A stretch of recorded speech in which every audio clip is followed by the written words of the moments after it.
Doctor, বাচ্চার কান্নার আওয়াজ পাচ্ছি, ডেলিভারি কি হয়ে গেছে? হ্যাঁ অরুণ সাহেব, আধা ঘন্টা আগেই ডেলিভারি হয়ে গেছে, আপনার ছেলে হয়েছে। আচ্ছা ডাক্তার, একটা জিনিস আমার মাথায় খেলে না, বাচ্চারা ডেলিভারি হওয়ার সাথে সাথে কান্না করে কেন? ধরেন আপনি কারো বাসায় 9 মাস ফ্রিতে খাচ্ছেন, ঘুমাচ্ছেন, থাকতেছেন, হঠাৎ করে যদি আপনাকে লাথি মেরে বের করে দেয়, তখন আপনি কি করবেন?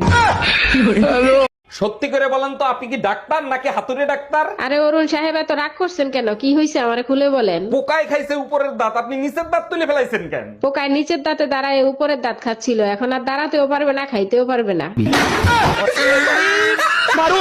ডাক্তার, প্রস্রাব করতে গেলে প্রচন্ড ব্যথা করে, কি করি বলেন তো? দাঁড়ান, চেক করে দেখতেছি কি অবস্থা।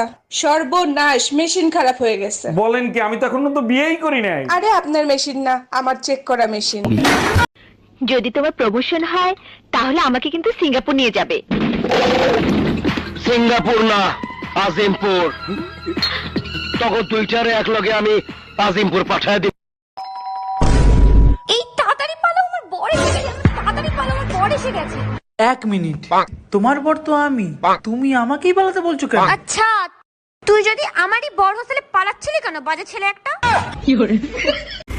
বলছি, এইটা কি ঝুনঝুনি পোদ্দারের বাড়ি? না না, ঝুনঝুনি পদ্মা 3 বছর আগে এই বাড়িটা আমাকে বিক্রি করে দিয়ে তো চলে গেছে। সে তো এখন এখানে থাকেনি। কিন্তু ভাই তুমি কে?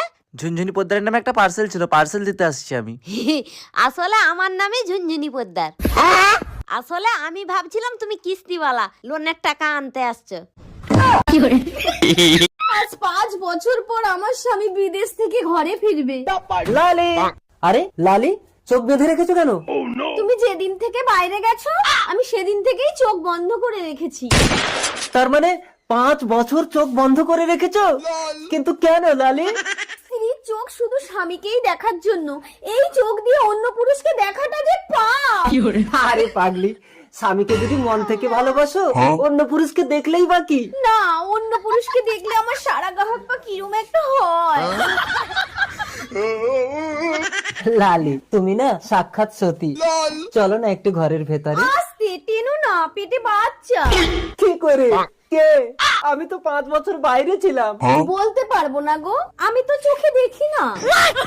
আমি কেন মরি না? আচ্ছা বউ, আমি মরে গেলে তুমি কি করবা? কেন? আমি আমার বোনের সাথে থাকবো। ও, আমি মরে গেলে তুমি কি করবা? কেন? আমিও তোমার বোনের সাথে থাকবো।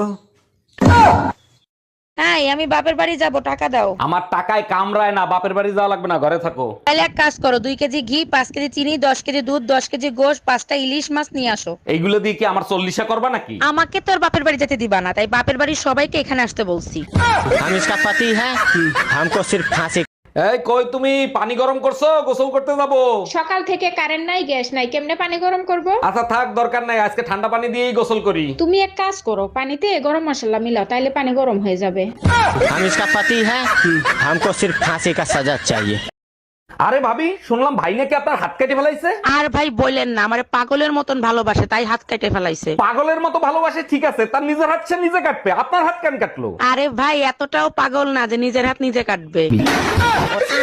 যাক, অবশেষে মহারাজ ঘরে আসলেন। তা আমার ম্যারেজ ডের গিফট কোথায়? আরে বাবা, দিব দিব, যত্ন করে রাখা আছে, সময় হলেই দিব। সারা দিন পার হয়ে গেছে, এখন রাত, আর কখন দিবা? আমাদের বাচ্চারা যখন ঘুমাবে না তখন।